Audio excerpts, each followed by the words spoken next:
Okay, so we are starting this class on the theory of conflict, peace, and security. Let's hear Emmanuel repeat what he has to say. So, thank you very much. Can you start? Good morning, everyone.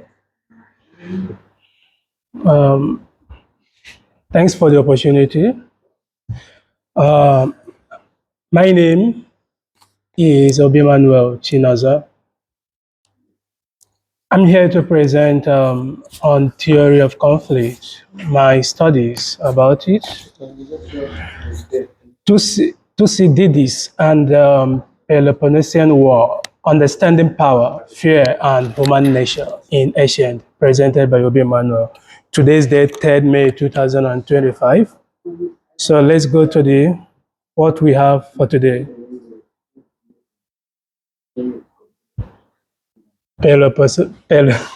Peloponnesian War. This is just an image of what I'm about to present. So we can take a good look at it and prepare our mind for the next step. Okay. Who is Thucydides? I don't know if I'm getting the pronunciation correctly because I'm not from Greek. I don't know if it's pronounced this way, Thucydides or Thucydides.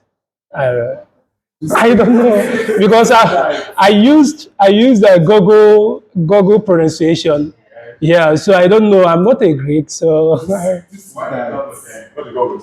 yeah, Thucydides. Huh? Not Didas.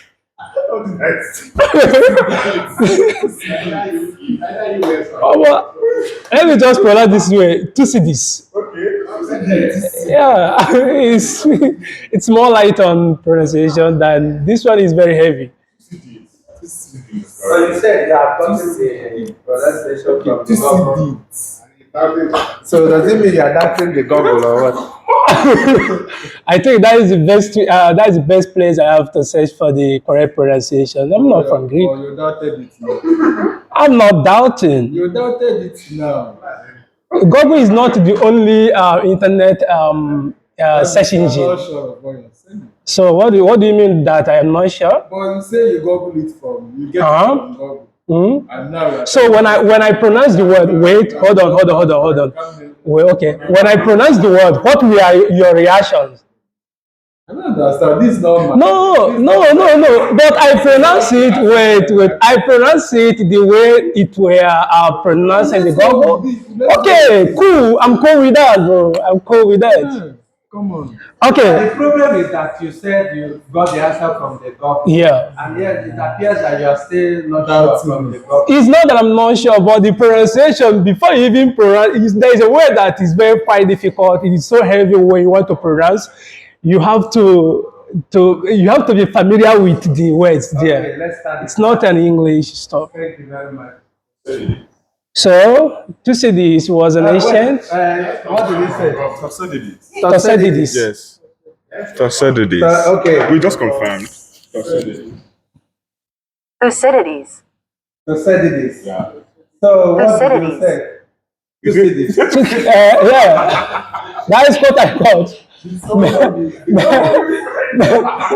maybe my Google Translate was in another language section and translated. Maybe it was in Thailand section and translated that to English.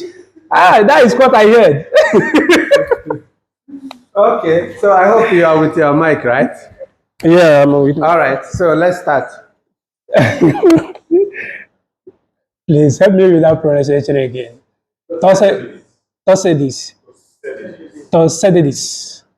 Okay, Thucydides was an ancient Greek historian. So here is the background of a man called Thucydides. I have to read it out before my explanation on that. Thucydides was an ancient Greek historian born around 460 BC to 404 BC. He's best known for writing the history of the Peloponnesian War, a detailed account of the war between Athens and Sparta. He was Athenian by birth and served as a general. Strategos, this word is a Greek word, strategos, means general, is a military term. during the early part of the war. He was exiled. He was exiled from Athens after a military failure, which gave him the opportunity to travel and gather information from both sides of the conflict. Thucydides is considered the father of scientific history because of his rigorous, evidence-based approach and rejection of myth or divine explanation. He believed that history should be studied to understand human nature, politics, and power, as these patterns tend to repeat over time. Thucydides focused on realism, accuracy, and the deeper causes behind events, especially how fear, ambition, and self-interest drive both leaders and nations. His work remains deeply influential in political science, history, and international relations. Now, coming to the background of Thucydides, he's a military general during the war. So he fought first. He was the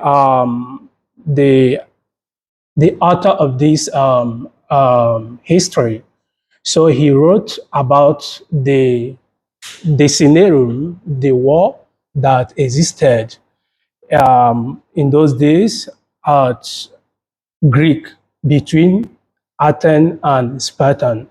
Now he was a general during the war, and he he was exiled from Athens. The reason he was exiled from Athens is very simple. You know, as a general, you are meant to defend your state as against external aggression. So fighting, when they were fighting the um, Persian War, I mean, when they were fighting Peloponnesian War, he he was sent to defend a particular city called Amphilops.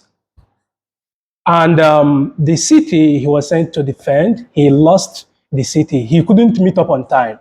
So the Spartan took over the particular city. And the, the government of that day exiled him. You know, once you lose your, let's say, your first primary objective as a military, if you cannot be able to defend your state as against any external aggression, the state may take a decision to exile you. So while he was in exile, he that was more of is a good avenue for him to write stories about this Peloponnesian oh, Peloponnesian War. So when he was in exile, he started writing because, you know, if you were in the scene of an event, you may not capture the whole thing that happened. But if you are outside, it's like if you are playing a football, and if you're watching a football, I mean, and Ronaldo just missed a penalty shot, he was like, "Why? Why did you miss the goal? If I were you, I would have scored the goal." But if you come to the field to play the ball, you find out that you yourself you may not be able to score the goal. So he was taken out of the scene, and that gave him more chance to study the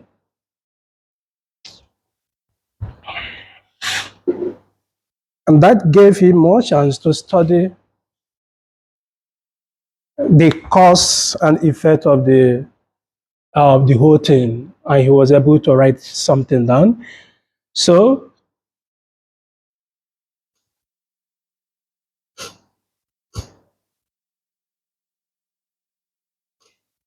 now, background of the war. After the Persian War, early 5th century BCE, Greece was left divided but victoriously. Athens emerged as a major naval power and formed the Line League, an alliance originally meant to defend against Persia. Over time, however, Athens turned this league into an empire, using its power to control smaller city-states, collect tribute, and build wealth. At the same time, Sparta remained the leading land power in Greece, heading its own alliance known as the Peloponnesian League. Although Athens and Sparta had cooperated during the Persian War, growing distrust and rivalry developed between the two. Athens' aggressive expansion, military strength of might, and cultural dominance alarmed Sparta and its allies. The Greek world became increasingly polarized, setting the stage for a long and brutal conflict that would reshape the ancient world. Now, if you want to talk about Peloponnesian War, it has everything to do with Persian War.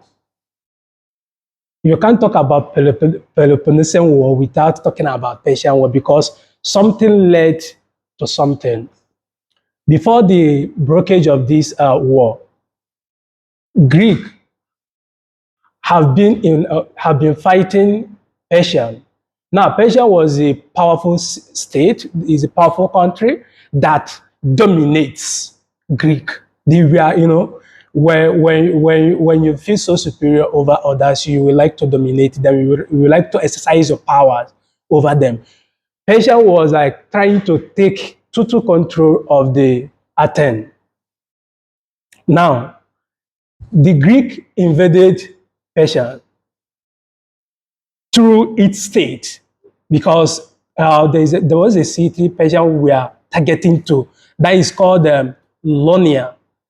They were targeting to dominate that very city. So the Greek have to interfere on it, and they fought this war. So during the interference, before they went to the war, they built what we call the Line League. The Line League is an alliance, building alliance. So different cities in Greek come together to form this Line League in order to use it to fight against Persian war. Now, both Sparta and Athens, they both join hands together and form this Line League, and they use it to fight against Persia. Now, they won the battle, and they came back. What happened? Athens used the opportunity to transform, let's say, a quick transition of the Line League into an empire. So when they came back from the war, Athens used the opportunity to make a transition from the Line League to empire. So he is now leading he used the Line League, the alliances he has, he formed it to look like a country. He formed an empire. He used that to form an empire. He built an empire. And if you are not royal to the leadership in Athens, you will be in for it. Many cities, they pay tribute. Paying tribute, you pay allegiance to it. You pay respect. So they use the contributions of the money that were contributed to the leadership, to that the Line League, which we are transitioned to empire. They use it to build the empire. And economically, because there is money, you can source for weapon of mass destruction in order to use it to dominate others. So they use the Line League. The Line League is the cities that come together to form the alliance, which we are used to fight against the Persian War. So when Spartans saw what is happening, you two formed a league, and when you come back, you will find out that the other state took advantage of the league, transitioned to empire, and trying to dominate even the Spartan.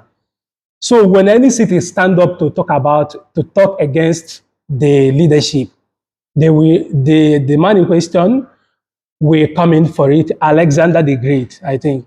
So he will come in for it, and he will sanction. If you do not pay allegiance to it, he's going to sanction you. And Spartan saw the military growth of Athens, and they were very, very afraid. So in this, the Line League and Peloponnesian League, the Line League were formed against internal external aggression. So they formed this league because of Persian. While the Peloponnesian League were formed as against internal war because of Athens. So they didn't have this Peloponnesian League before. It were because of the overgrowing power of Athenians that made the Spartan to form this league called Peloponnesian League, which were used, forming the league like forming another alliance in the Greek. They formed another alliance within the region in order to use it to fight against Athenians.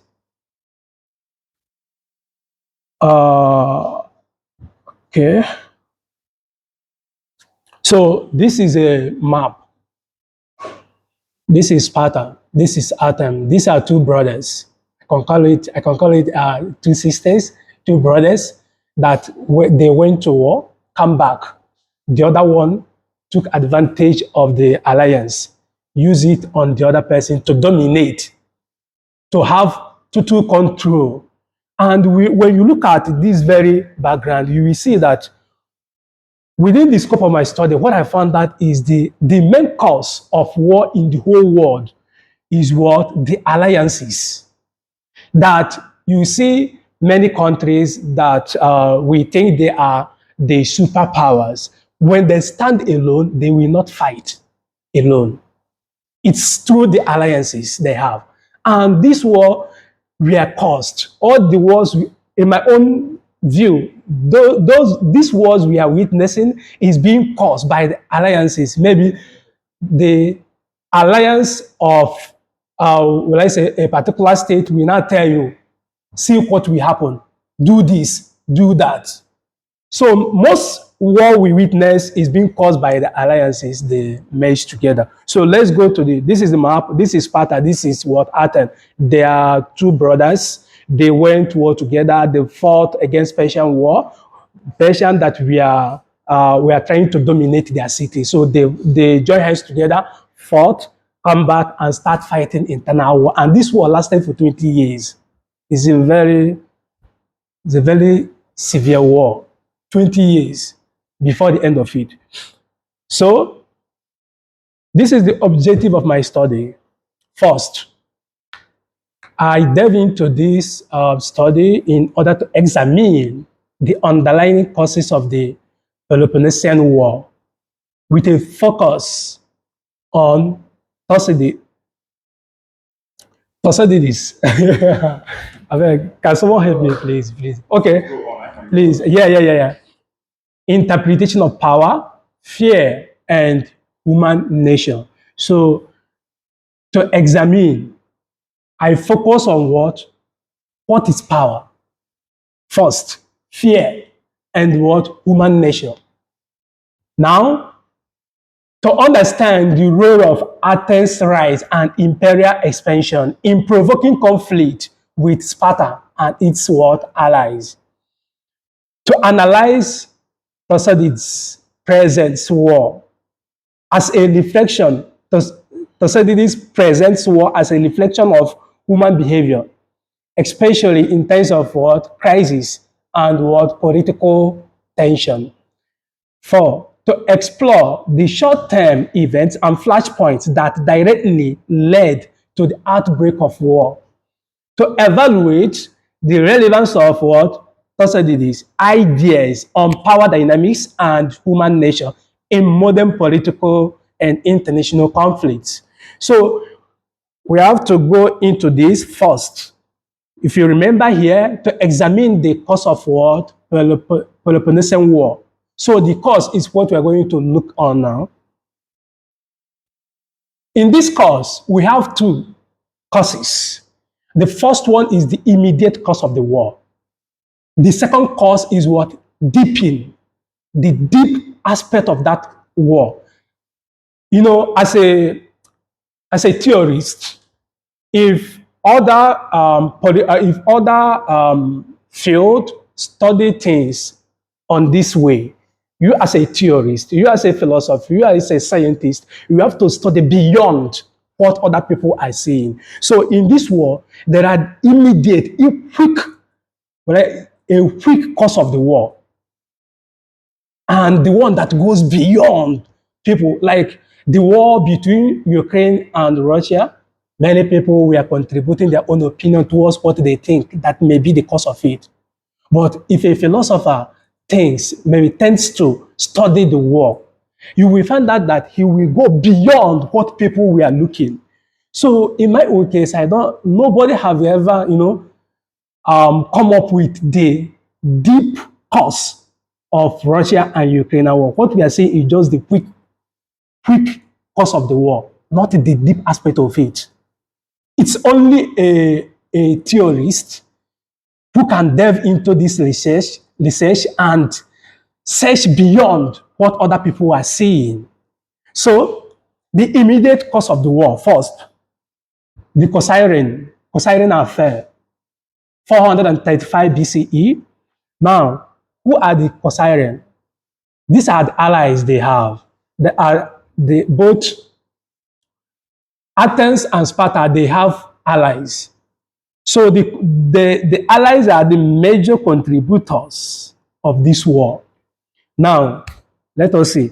The Thucydidean affair, the Thucydidean modern day Corfu, a powerful naval city allied with Athens, clashed with Corinth. This is Corinthian, a Spartan ally. Athens' support for Corcyra angered Corinth and escalated tension. Now, Corcyra is what? Athenian ally.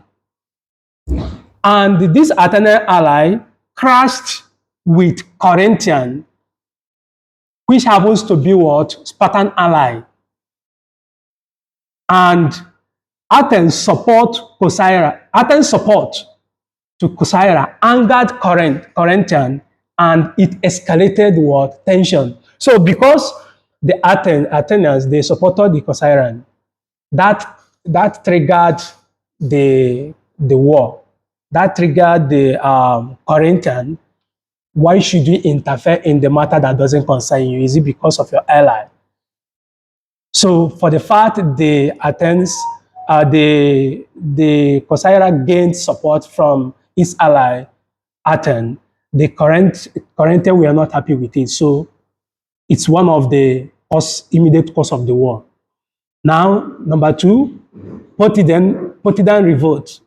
Now, when we talk about the revolt, a revolt seems to be an organized protest, an organized, let's say, in civil society, a particular government is not doing good, and you want to get the person into power. There will be a revolt. Maybe someone can organize, will I call it a peaceful protest? It's just an organized structure that this is all about. In military, it's more of a coup. It's more of a coup. So the revolt stands for an organized protest that is against the leadership. So this revolt rebelled. It's more of rebelling a particular leadership, which you think in your own view that is not doing well. So the Potidarian revolt, Potida, a Corinthian colony, but a member of the Athenian Empire, rebelled against Athenian control. Athens' military response further provoked Sparta and its ally. Now, Potida, a Corinthian colony, which means Corinthian colonized Potidan. Now, but they are member of what? Athenian ally. They are member of the empire. Whereas the Corinthians were the one they colonized them. But they are member of the Athenian ally. You see some loopholes. And this with what I've seen in this study, I don't think we can end war. The war cannot be eliminated in the surface of the world because it has links, it has connection. You can imagine what caused a war, a Corinthian colony, but a member of Athenian Empire, labeled against Athenian control. Athenian's military response further provoked Sparta and its allies. So because the Athenian, responded against the rebellions, it sparkled the war. Both Spartan and its allies were not happy, and this was it follows the major contributors of the war, cause of the war. Now, number 3, the Megarian decree. Athens imposed economic sanction on Megarian, a Spartan ally, banning them from Athenian markets. Sparta saw this as what? A hostile act. Now, this Megarian, their city between Athens and Sparta, they are not supporting Athens and they are not supporting Sparta. They are neutral. So because they are neutral, they are not at any side. The Athenians decided to sanction them because what the Athenians were doing is to totally control every city. They want to control every city-state in Greek. So they are saying that these people, they are standing alone. They are not standing with Sparta and they're not standing with Athens. So Athens see it as an advantage to sanction them. And they didn't pay allegiance to the Athenian leadership. So when Sparta saw this, they said this is a hostile act. They can't take it. Now, Spartan ultimatum. Sparta demanded that Athens revoke the Megarian decree and give Greek cities their independence. Athens refused, leading Sparta to declare war. So because of this decree that we established on Megarians, the Spartan gave Athens an ultimatum to revoke that decree so that they will be free and engage in any negotiation. Now, the deep cause of the war. First, Spartan fear of Athenian power. Now, if we are to link this with what is happening in the global village today, we see Russia this side, we see Ukraine this side, and we see Europeans supporting Ukrainians as against Russia because they saw Russia as a threat that wants to dominate the city. So I position Russia as an Athenian, and I position Ukraine as a Spartan. That is my own view. Because the way the fear of Athenian power is the same thing that is happening in Ukraine now. Because the Ukrainians, they were afraid that Russia will take control of them, will take absolute control over them, which is what even the fear of the Europeans, that Russia want to dominate the whole states. So, because of this, Spartan, because of the Athenian power, they were afraid if we keep mute on this, Athenians will dominate us. So the fear of Athenian power is one of the deep cause of the war. Having seen someone that I went to war with, he is not more powerful than I. we contributed together and built an alliance we called the Line League, which we used to fight Persian War. And coming back, you took an advantage of that and transitioned that to an empire, using it to control the whole Greek states. So Sparta were like, why should this happen? So they were afraid. And the Athenians, because between the two, the Athenians have a naval force. They are very, very strong because they were in the sea of Aegean Sea, which is along present day we call Turkey. Yeah, the Aegean Sea is being located in the present day along Turkey. So the Athenians were more stronger than Spartan in naval force. Why Spartan were good, stronger than Athenian in land force. So, though after everything, we are going to say the result. So, number 2, okay, Athenians had grown powerful after the Persian Wars, building a vast maritime empire and accumulating wealth through its control of the Line League. Now, second one, power politics.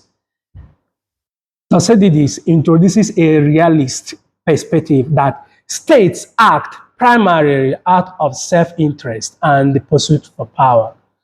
So he's presenting his work in a real way, because if you could remember the background of Thucydides, he focuses mainly on reality.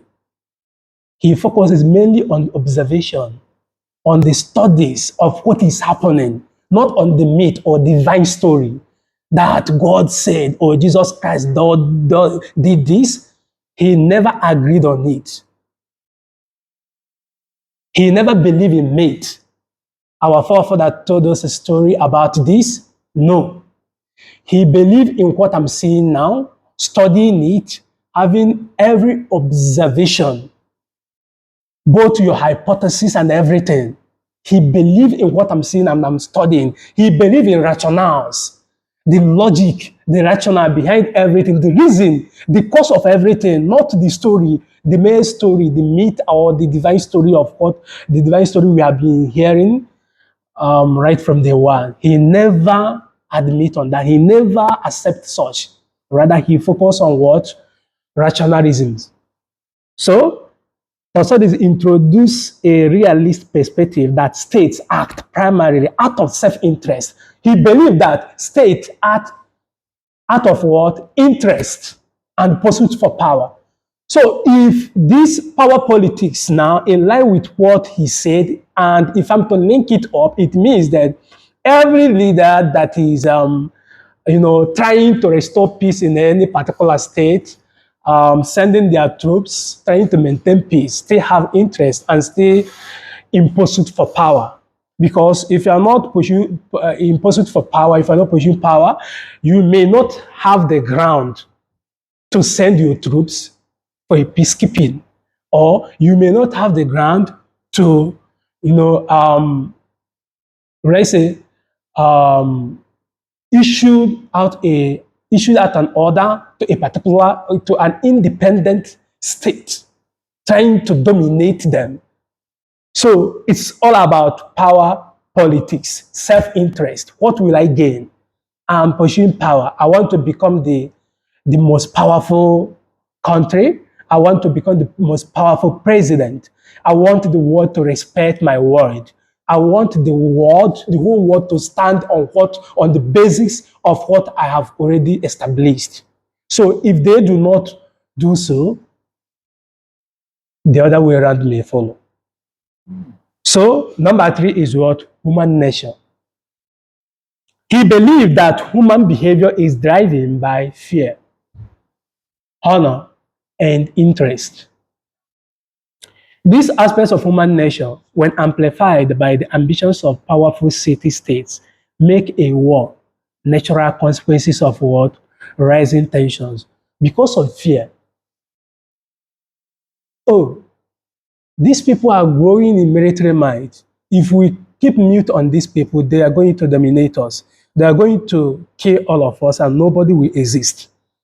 And this fear,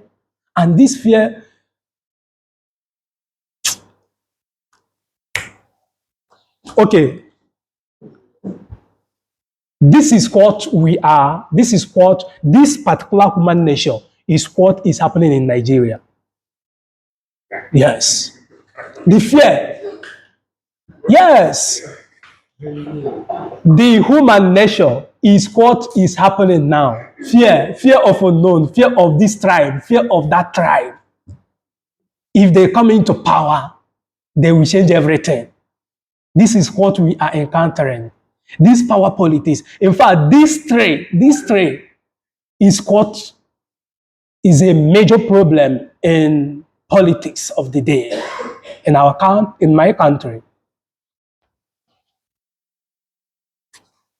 So, the role of Athens rise. You remember we are still in what? The objective of my study. So, this is what I found out on my study. So, number one, Athens rise and imperial expansion. What is the role they played here? Growth of Athenian power. After the Persian Wars, Athenians led the Line League, originally formed to defend against Persia. Over time, Athens turned the league into an empire, forcing member states to pay tribute and follow its leadership. This shift alarmed Sparta and other Greek cities. Like I explained in the previous slides, Athens controlled the Line League. So they took advantage of it, subject everyone, every city-states in Greek to pay tribute. Paying tribute is paying royalty, and that will be done by use of money. So when you are paying tribute, you are contributing to the growth of economy of what? Athens. So this made them to be strong because before you can attend to your political infrastructure, you must have a strong economic base. So second one is what? Economic and military dominance. Athens became wealthy through tributes and trade and built a powerful navy. This gave Athens control over a sea routes and ports, boasting its influence and threatening Sparta land-based dominance. So, because they have these powerful naval officers, they control the sea routes where Sparta, when someone controls your sea, there is no way you can import ammunition again. The world ship comes from sea. So the Athenians hold the naval officers tight. They are very strong on that. And they use that to dominate others because they are strong in marine. Control over other city-states. Athens interfered in the politics of other states. This is the problem we have for every powerful country. Once another state rise up and speak, we are seeing what is happening in Burkina Faso today. We are seeing that other countries, other European countries, they are not happy with what is happening, both US and others.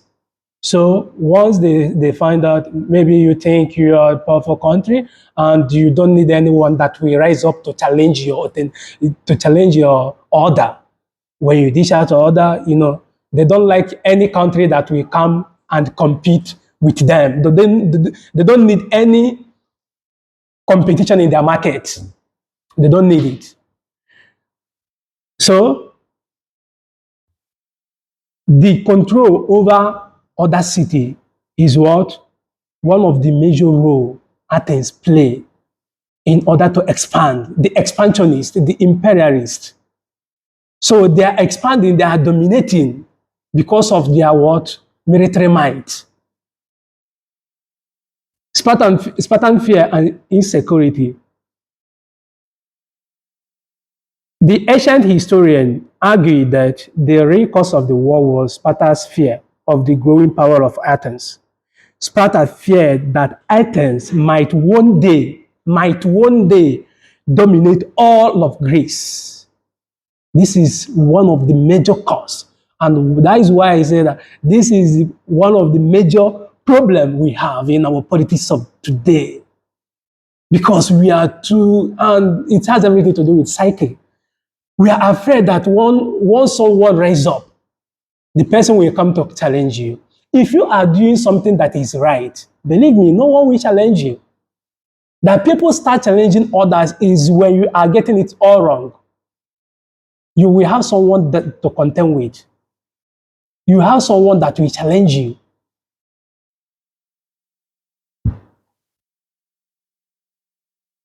Conflicts with Spartan allies.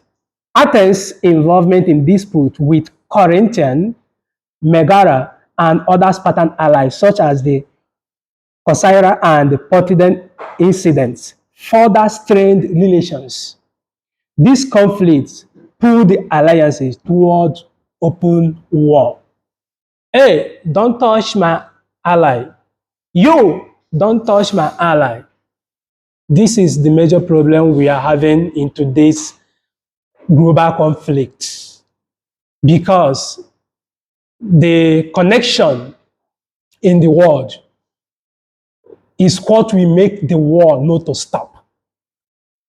Because if Mr. A is in alliance with Mr. B, and it happens that Mr. C is in alliance with Mr. A, whereas Mr. C were colonized by Mr. B, this is what we see in today's global politics, what we see in today's global conflict. Alliances everywhere. My ally said, I should not wait till you bring the war to my doorstep. I have to fire first. I have to strike to incite fear in you before you come and strike. So for me to incite fear in you, I have to strike first. And I'm doing that not just because I decided to do that. It's with the collective efforts of my allies that pushed me to issue out an order on a particular state.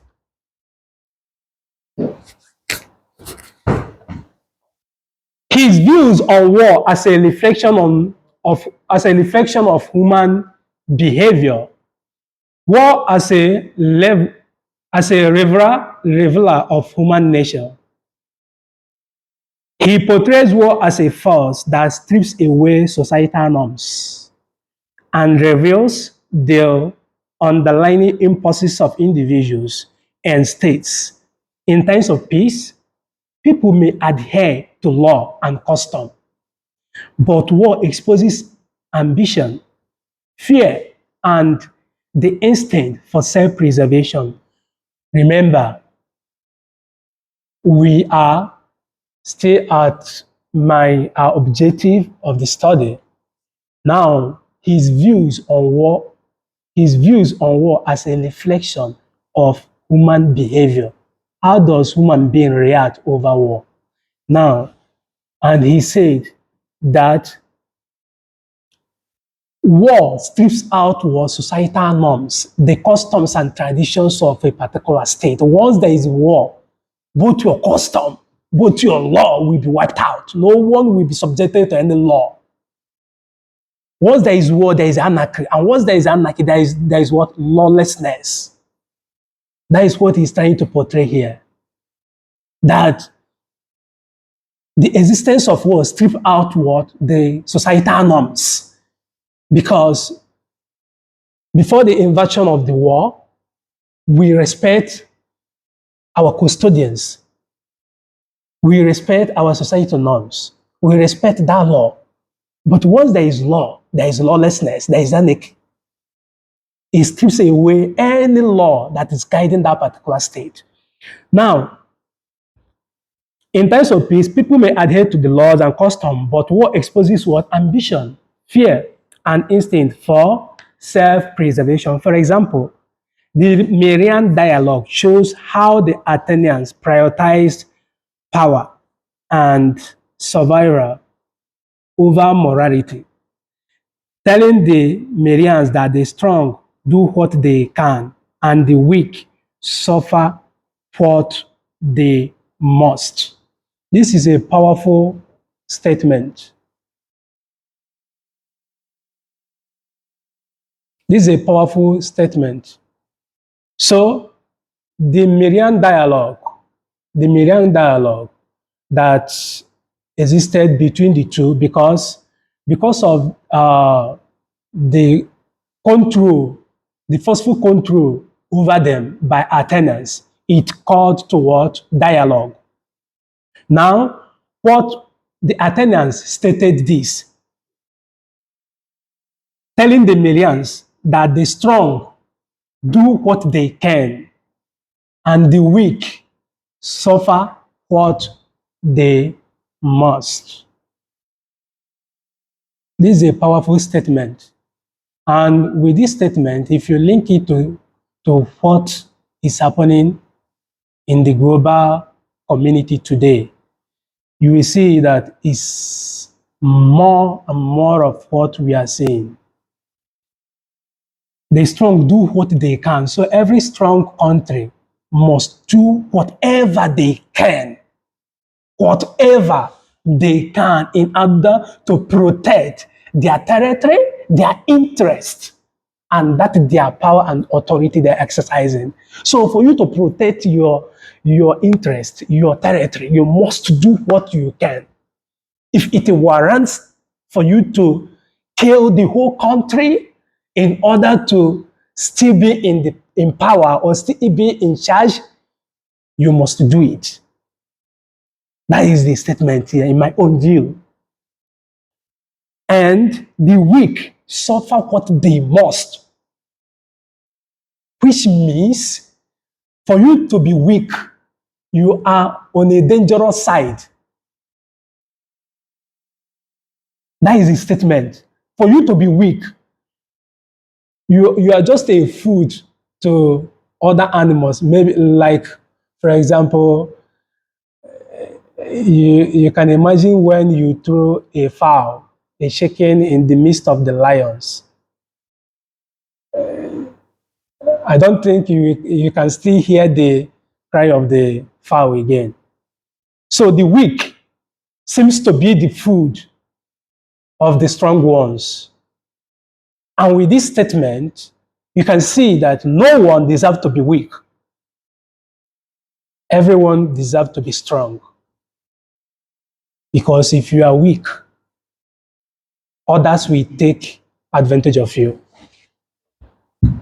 Second one, moral and social decline in crisis. In Athens, he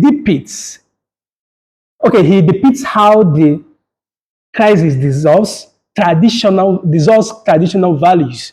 People stop honoring laws and religions, customs, driven by desperation and the collapse of social order. Like I explained, once there is war, there is no respect for the law.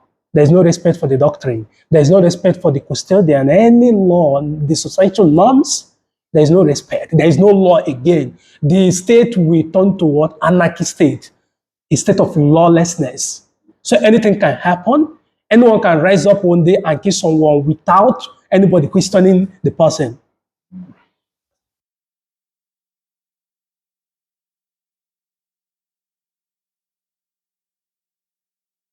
So, psychological impact of war. Psychological impact of war. He emphasized how fear, hope, and passion drive political and military decisions. He emphasized how fear, hope, and passion drive political and military decisions. Leaders and citizens alike are influenced by emotion as much as reason. This is why he never believed in myth or divine story. He believed in what? Rationalism, a logic contribution, a good reason, a clear and concise reason for you to go into war or for you to stop the war. That is what he believed. The psyche impact of war, that people, many people that delve into war, they do not go into war with reason, with good reason. They delve into war with emotion, fear. That's what made Spartan. They were afraid of Athens because Athens were growing in the side of military. They were very strong. Economically, they are good. Military, they are good. They are very strong in the both sides. So it becomes a fear. It becomes their nightmare that they cannot sleep and wake up so easily without thinking about the Athenian military growth and the economic reach. So the emotion made people to take decisions in going to war. Not even a good reason, not good, there is no good reason for war, just emotion, just fear. For example, what is happening between Russia and what? Ukraine. Russia is afraid of US intervention, that US may penetrate their border through Ukraine. And Ukraine, they were afraid that Russia can dominate them if they stay mute. Now, coming to the side of the Allies were afraid that if Russia successfully dominate Ukraine, it means that they will extend their domination to other European states. So the war we see today is all about fear. It's all about passion. It's all about hope. It's all about interest. It's all about showcasing power. There is no good reason for war. That is what this theory is trying to say. There is no good reason for war. It's just about what we are thinking, our emotion.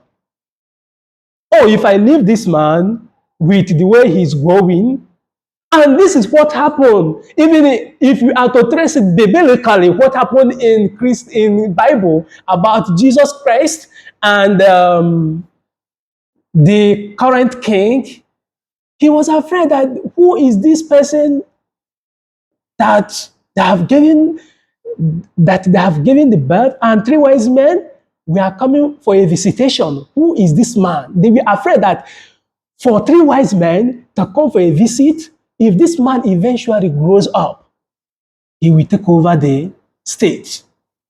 Fear. And they started looking for Jesus Christ to kill. And they used because of him to kill the children. Biblically, it was stated, I'm not the writer, not the author, that if we leave this person now, he will grow and overtake us. So we need to eliminate him before he will now grow his wings very strong. So the major reason for what we see today is about fear. Fear of unknown and fear of known is what we are encountering in today's global war. So,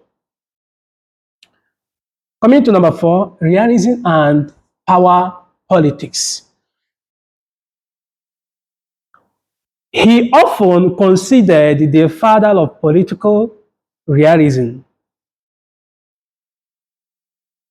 He presents international relations as governed by self-interest, fear, and pursuit of power rather than ideals or alliances. So, he is being classified as a father of realism. He believed in what is seen, in what is happening now. What I see, I study this. I dive into research. I bring out my hypothesis. It went under experiment. Maybe in pure science, it will now go under experiment. So he believes on what he sees. He believes on something that is very clear and concise. He believes on logics, mainly. What is this? This is what? A white color. What made it a white color? You can't just tell me that this is white and you expect me to believe on this. So you have to lay your emphasis on that. You have to lay your premise to prove to me that this is what? White. So he focuses on what? Realism, rather than what? Ideas or alliances. Explore the short-term events and flashpoint that directly led to the outbreak of war. So let's explore one, the short-term event that directly led to war. Cyrene affair, 435 to 433 BCE, a colony of Corinthian got into conflict with its mother city over the colony of Epidamus. Now, previously, I told you that one of the major cause we have is allies. Allies. They are the most contributors of the global war we see today. Not even the people that pictured themselves at the first. No. The people at the backs are the people behind the scene. Is even the major contributor of global war we have today. Not even the people that we are standing at the front, but people are the behind the scene. So, a colony of Corinth got into conflict with its mother city over the colony of Epidamus. Corcyra sought help from Athens to defend against Corinthian. Athens allied with Corcyra, which angered Corinthian, a key Spartan ally. So, Corinthian colonized Corcyrian. Why Corcyrian? Is Athenian ally.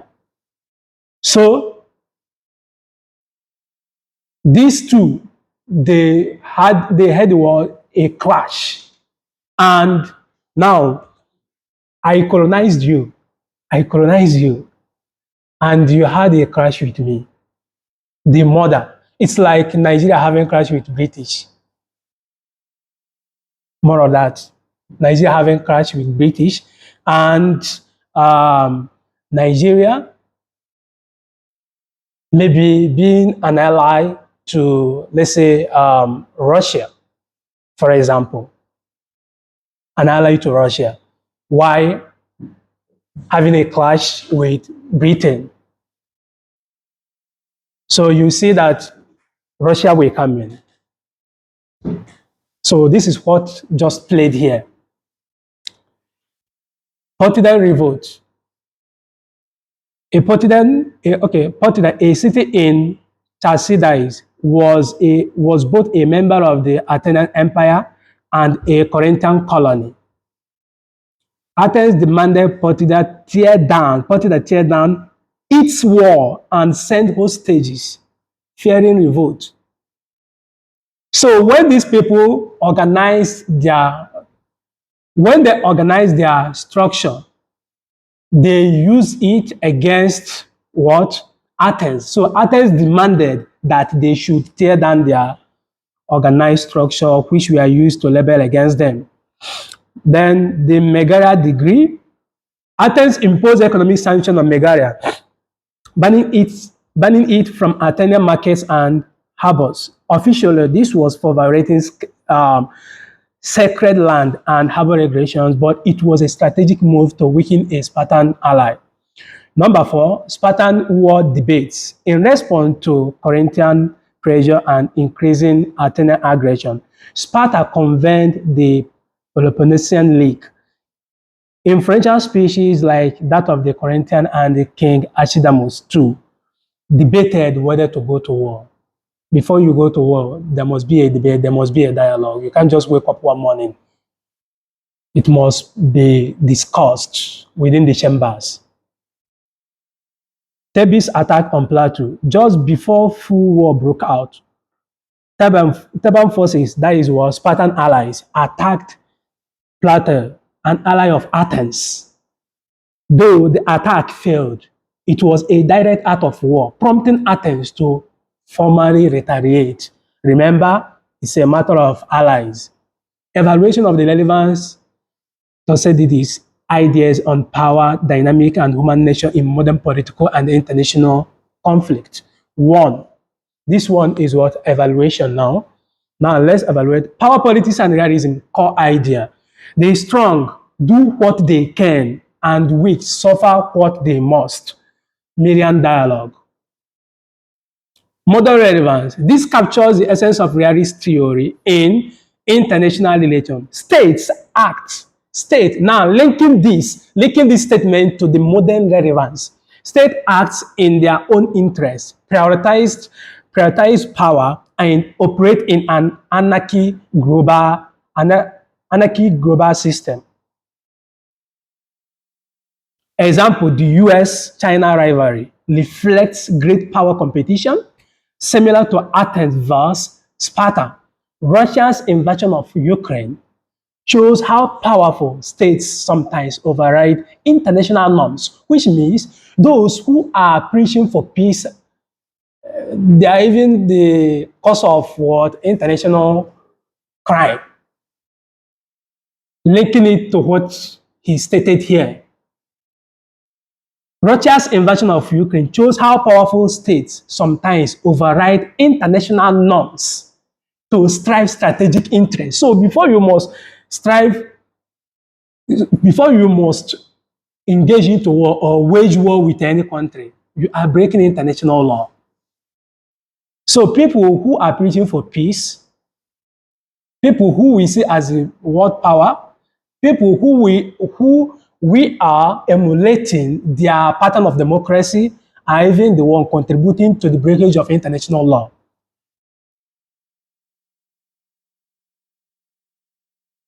Fear. Second one, fear, honor, and interest as causes of war.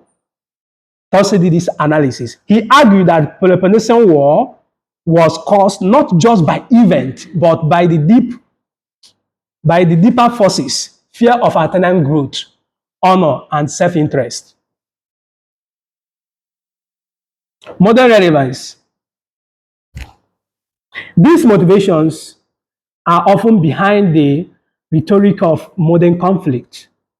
National security fears, prestige on the world stage, and resource interest drive decision, often more than ideology or morality. Example, Cold War tension, where fear and strategy interest often override diplomacy. So even once you are afraid, you cannot be able to make a good decision. So the best thing for you is to stay away from being afraid so you can take straightforward and bring out a good result or structure a new strategy. Human nature, number 3, human nature, ambition, fear, and rationalism. Observation, he highlights how human emotions, greed, pride, revenge, and panic distort rational decision-making during crisis. How fear distort our decision-making that should be clear and concise, that, when we have a strong reason over things, you may not know how to structure it once you are afraid of anything. So the best thing for you is not to become afraid, for you to summon courage and conquer fear. Now, I will imply the statement of Abraham Lincoln, who stated that a brave man is not that person who do not feel afraid of fear, but that person who picks courage and conquers that fear. So your courage matters a lot in your life. How courageous are you to overcome a fear? That is number 1. So, 4, the fragility of democracy and civil discord. Thucydides, account of civil war in Corcyra. He describes how war corrupts values and political factions exploit fear and misinformation. Once there is fragility in democracy, once there is division in the democracy, once one side says, no, we don't agree with that, anything can come in. Revolution can come in, protest can come in, anything that you may think of can come in. Modern relevance. Democracies today face internal divisions, propaganda, and breakdowns in civil discourse, echoes of what he called the erosion of truth and justice. Erosion of truth and justice in times of strife. Now, what is that erosion of truth and justice?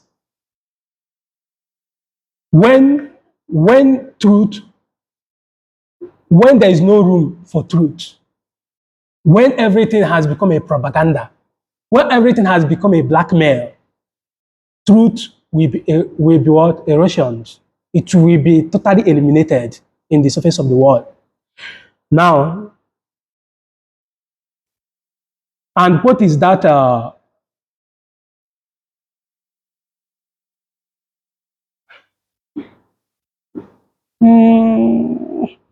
Justice in times of strife. When there is no fair treatment to the when the masses doesn't gain any fair treatment from a particular government, there is no justice. When there is no fairness there is no justice.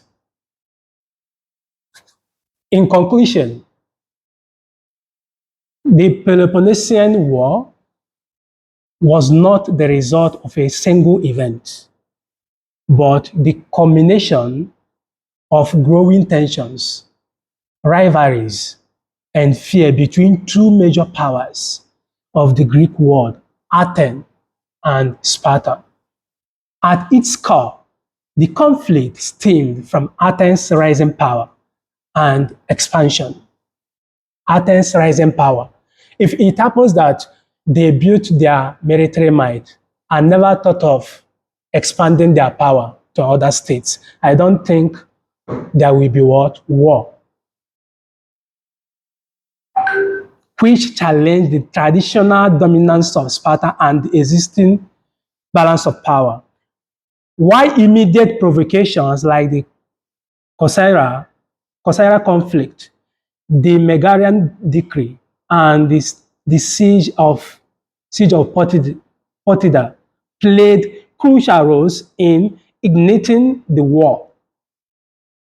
These events were merely the triggers, the underlying causes of Athenian imperialism. Spartan fear and competing political ideologies had been building for decades. He insights into the psychological and strategic dimensions of the war. His insight into the psychological and strategic dimensions of war remains relevant today. He recognized that fear, honor, and interest often drive nations into conflict more than direct acts of aggression. The Peloponnesian War thus stands as a timeless example of how power politics, fear of domination, and mistrust between rising and established powers can lead to prolonged and devastating war. Thank you for listening.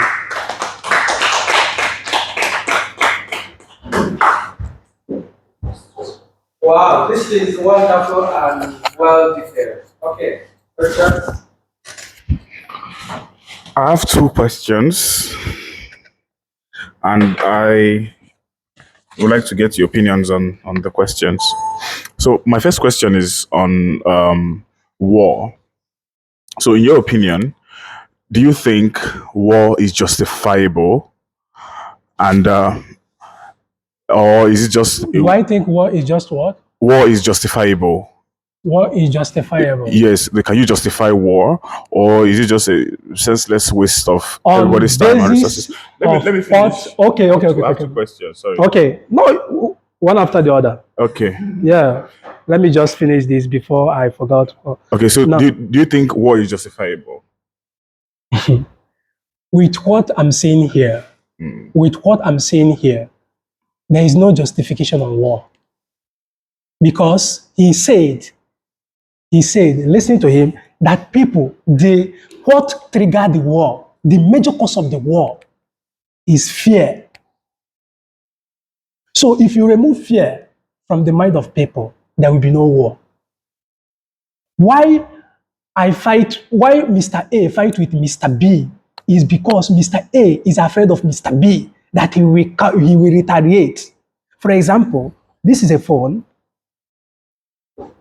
and this phone doesn't belong to anyone. This phone was on ground, and two persons passed. One rushed and pick up the phone. The other person never picked the phone, and it doesn't belong to the two. Just that the ownership, by picking it, the other one claims it his. Now, the person that couldn't pick up the phone claimed as well that this belongs to me. So the two, you may not, if you start studying, or let's say, if you start scrutinizing the war, you will find out that the content of war is empty. Even the territorial boundary, we are agreeing that majorly lead to crisis we see today is out of myth or divine story. It's what we have heard, that my grandfather, my great-great-great-grandfather told me that this land belongs to us. It's myth. And he condemned it. He never accepted anything about myth, anything story. He focuses on what I'm seeing today. Okay, so according to you, Yeah, war cannot be justified. it can't. Okay, so what if in a situation where you are being attacked, how do you defend yourself? Now, I'm being attacked. You understand? Having been attacked, you have already incited that fear.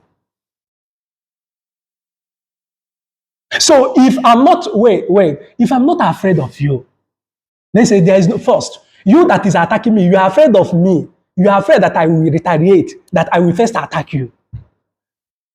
You don't just attack me. No, you are afraid. Something prompted you, acted out of emotion. There is no vital reason on your own attack. It's about what we have in mind. It's about emotion. It's about passion. I want to show you that I'm the powerful man here. I want to show you that I'm stronger than you. That is what is happening today. That someone bring out a gun and point at you is because the gun gave the person the power. But that is war. To incite fear on you. If there's an aggression, like someone is wants something that you have, and the person comes to attack you, that person is declaring war on you. So what would you do? Should you just fold your hands and say, because of emotion, I should not be emotional, I shouldn't attack back, or you should attack back and get the person out of the way? Because right now, in this sense, for me, I will agree that war can be justified. Because there's been a theory that agrees to this fact. It's called just war theory, propounded by Thomas Aquinas, right? He's a Catholic philosopher. Yeah, he agreed that certain wars can be justified. You get? So how can, in your own view, how can you justify war? Because in the sense that if and there's an aggression, you get, and I have something you want, because by human nature, humans are brutish, humans are greedy, you get. So if you want something that I have, you can attack me, and for me to defend myself, I defend myself. That clash, yes, climaxes as a war. There's a war going on because you want something from me, you're coming to get it, and so I have to defend myself. So in that sense, that war can be justifiable. Okay. In that sense, I want to draw you back to what made this man to be exiled by his own state. The reason is simple. He failed, according to you now, protecting yourself as against external aggression. Yeah. He failed to protect his own state, the state that we are portioned to him to protect as a general. And because of that, he was exiled by the Athenian government. And he stayed there and prepared this history now about it. Now, if he were in the war, he will keep on having this kind of mindset we have. But when he was taken out of the scene, he started understanding that there is nothing in this that caused this war rather than fear. If he were there to protect, as you assumed, protecting your state as against external aggression, which is the primary objective of every military. You understand? Now, you are seeing it as being justifiable because I'm defending my state as against external aggression. But when you will be taken out of that scene to properly scrutinize the cause effect of that war, you will find out that the cause of the war is just empty. It's just about what we have in mind, fear. That war could be settled before it breaking. Like we said, prevention is better than cure. We can avoid war. Do you understand this? We can use diplomacy to negotiate on war. Question. Okay, my dear. Before you just continue, you said we can avoid war by doing what? Avoiding fear? Yeah. Is that what you're saying? We cannot avoid war by avoiding fear altogether completely. We cannot go to war. No, we cannot. We can avoid war by avoiding fear. Yeah, According to you, right? Yeah. But fear is an emotion that comes out, and we are humans. Yeah, if you were able to tackle it now, see what see what Abraham Lincoln said. A brave man is not that person who do not feel afraid of war. Of something. Yeah. But that person who picks courage to conquer that fear. So you are required to conquer fear in you. There is though your emotion, it's quite understandable, but you have to conquer that fear. That is brave. Brave man is not the person that do not feel afraid of fear, according to Abraham Lincoln. So, question. Yeah. Because I think war is justified, honestly. I agree with Thomas Aquinas. You think? Yes, in my opinion. How? In my opinion, because you said if you take that person who's leading the war, if you take him out, like Thomas Aquinas was taken out and taken to exile. But this is a person, think about it like you're the head of a country, and another country is coming to invade you and kill your people, not you. Not you who doesn't have fear. The rest of the people who are very afraid and have fear. What do you do then? Now, before do you tell them to avoid the fear they have? No, okay, let me answer you. See, before a war can escalate, it started from conflict.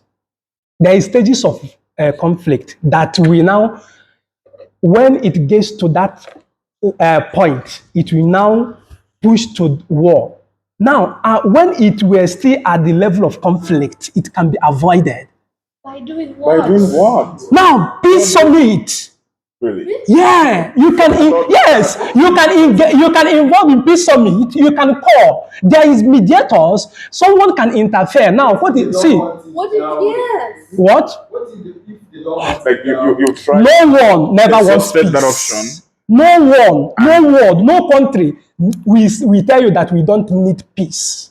It just the approach first, the approach you use, and the content of that peace summit.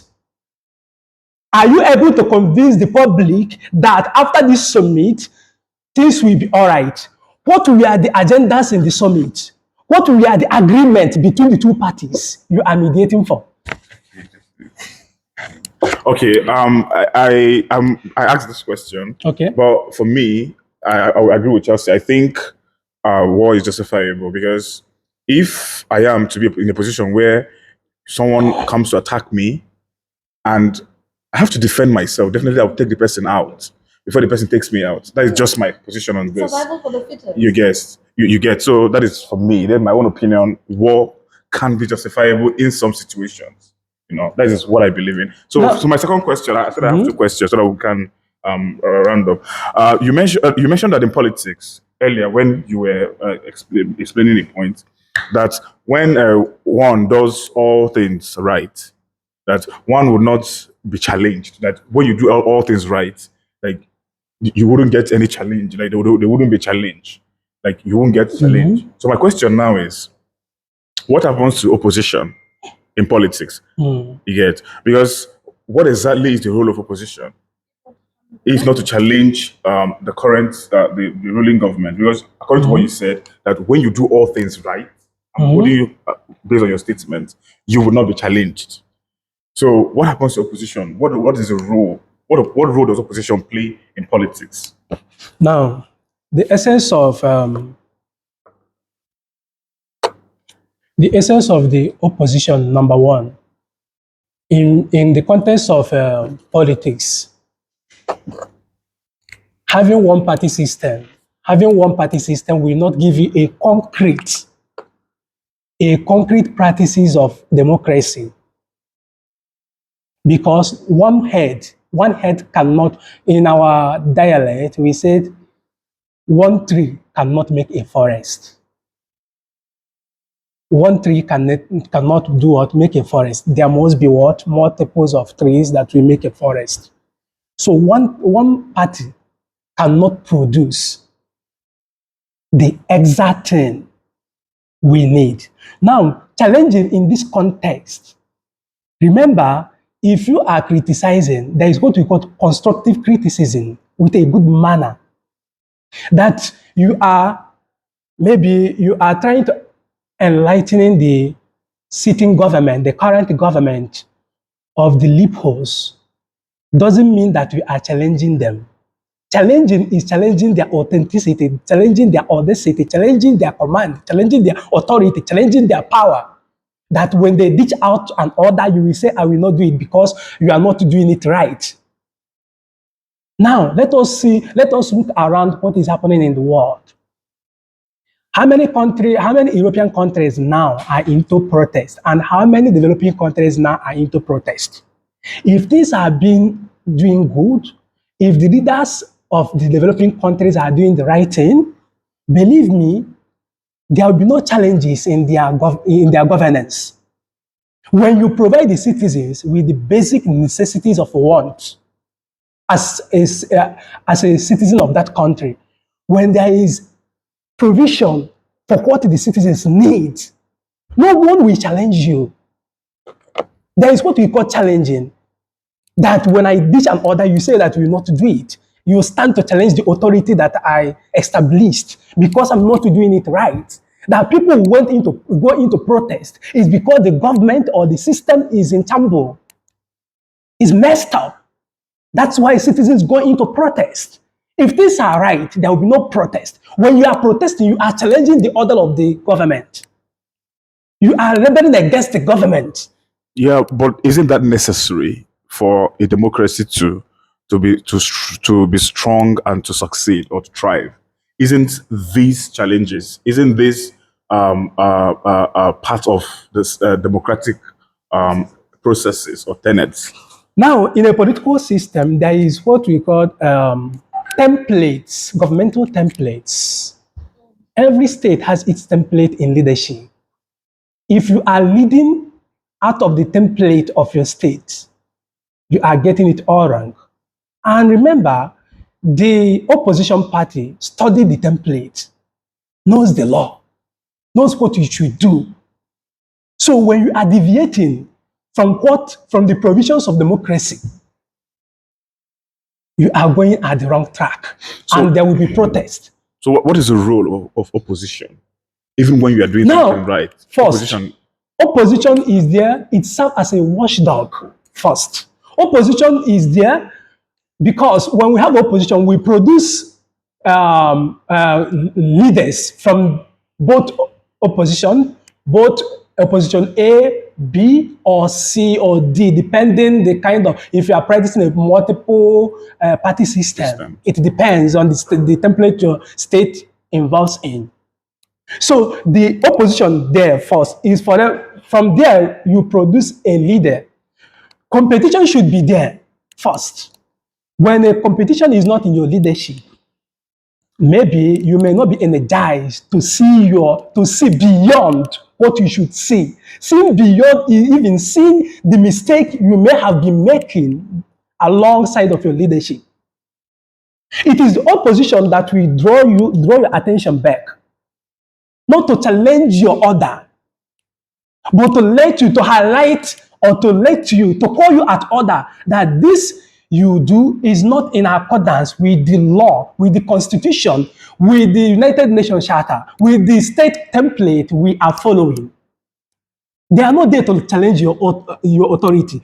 When opposition starts challenging your order, it means you are walking out of the track. Because every opposition understood the political activities there. They understood the secrecy in the leadership. They studied the template of that state. So when you are deviating from the template, they will know. And they will come for you. And first, before opposition will start challenging you, they may have used a constructive means to bring it to your notice that you are deviating from the line of your template established by the law of the state. So if they call you at order and you give them you pay a deaf ear to what they have been hammering on, now challenging will come. They will challenge you to any extent. They will protest. They will rebel against the government if you are not careful. Okay. I think I'm okay. Okay, I think He's confused. I thought you wanted that. no, he's confused first. Okay. Okay, I'm a bit confused in what you just said now. Why answering Mike? You said that each state have their own template, right? So, to the best of my knowledge, templates here means key performance indicators. The structure. Every state has its structure. That is it. Now the structure is being established. Allow me now. Let me Okay.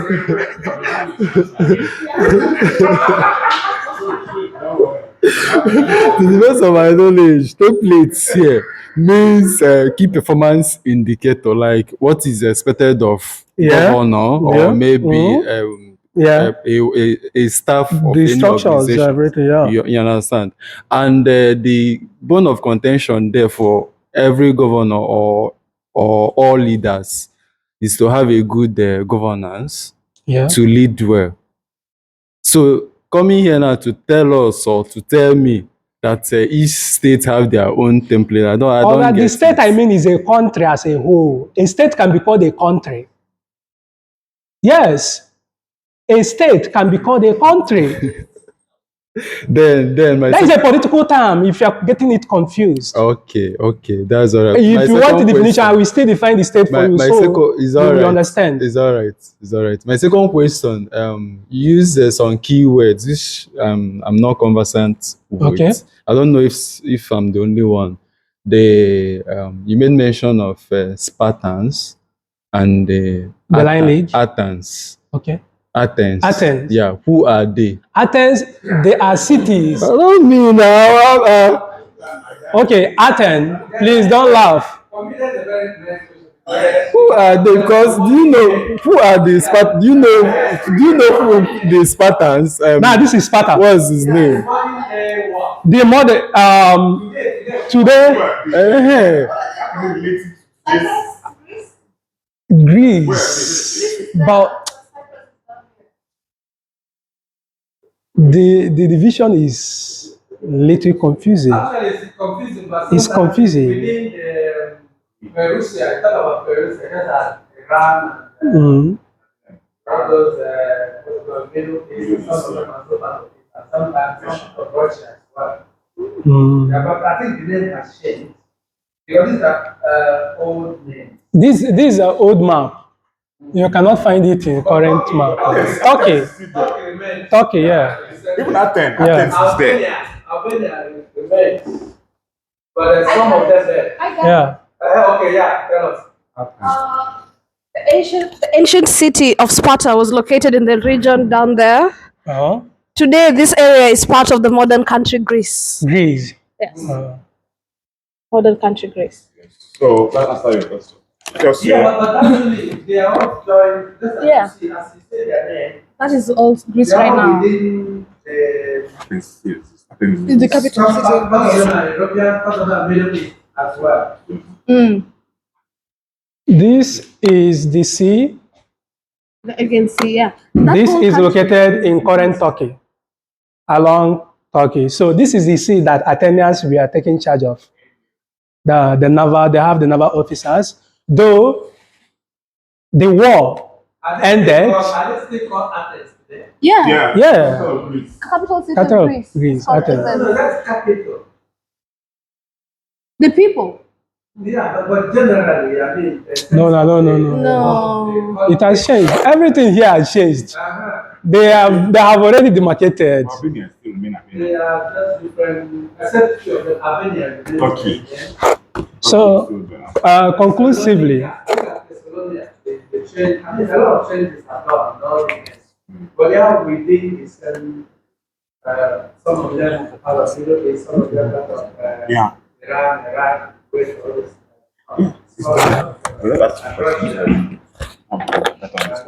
This, you know, so in conclusion, the One war, final question. just one, I didn't the ask my war, question. the war ended. Eh? I did ask my question. You have a question? Yes. Pioko. I said I had a question. Okay, come Okay. on. Let's start with it. When you were presenting the philosopher, you said, based on your understanding of what you understood about him, that alliances is what you think is the main cause of war that we have right now. Yeah. That's what you said. Yeah. So my question is, in your opinion, based on the study that you've done, do you think that alliances between countries is a bad idea? Hold on. If yes, how do you suggest countries should handle friendships and foes among themselves? Okay, having an alliance is never bad. It's a very good idea.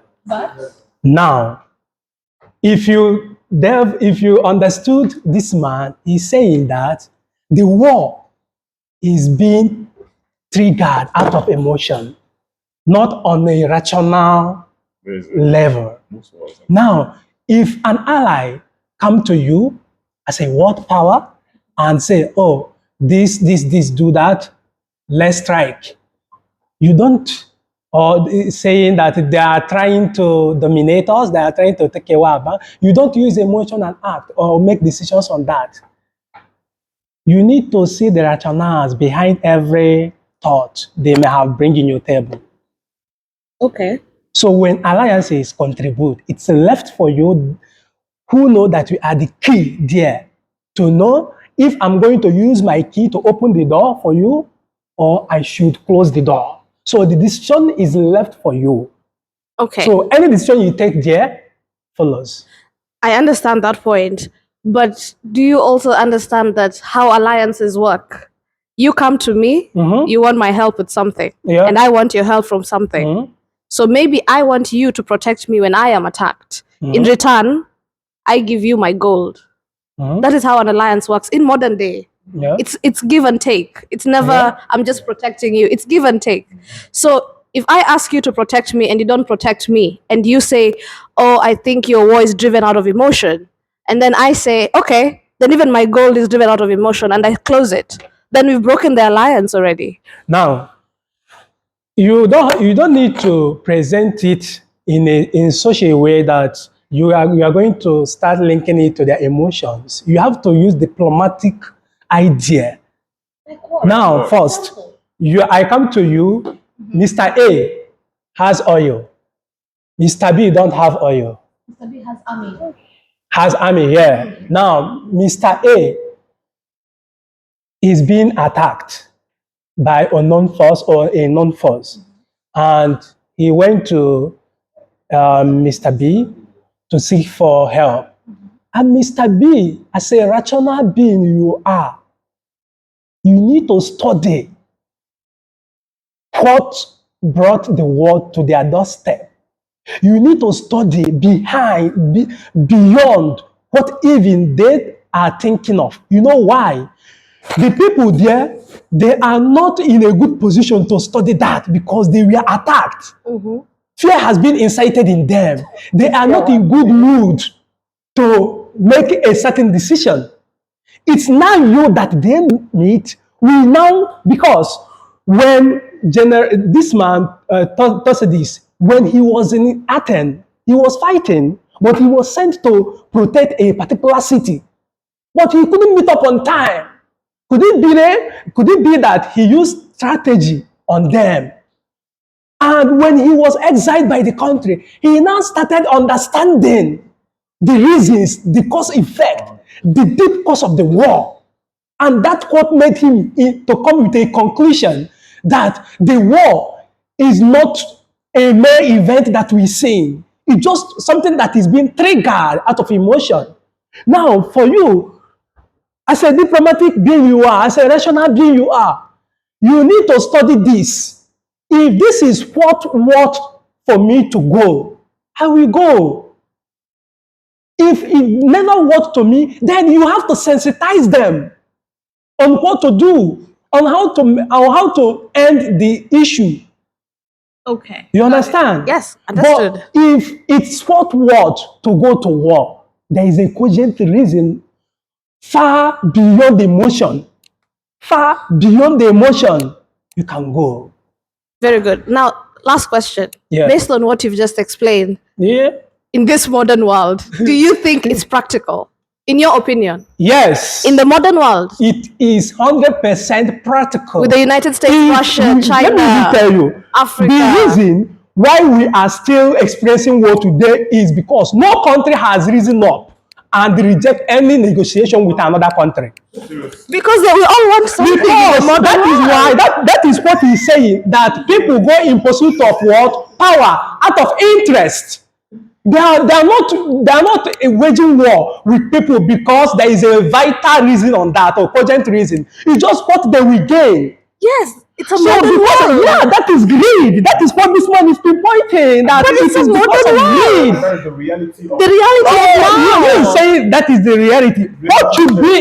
What should be is that there should be what? Maintenance of peace and order in the world. That is what should be. That is not what it Maintenance is. of what? It should be. It should be. I agree. And it should remove greed, and it should remove greed and maintain peace. Because reality. Reality. Yes. What should be is what I mean is what should be is we should maintain peace and that's stop what I understanding war. And start understanding war or waging war out of emotion. Yes, we agree Now, completely. for you to maintain the peace, you have to remove emotion. You have to remove fear. No! For you to maintain peace, remove fear. Remove fear. Let me ask you, okay, let me tell you something. For example, what happened between Trump and Zelensky? You know what transpired there? Zelensky was even afraid of the US and still afraid of Russia. Yes. If it happened that, let's say, Trump called him, he agrees on what Trump has said, remove emotion, or Putin called him, okay, let us have a peace dialogue. And he agreed on what Putin said without even fear. Because the fear that is in them is still the fear that is in Europe.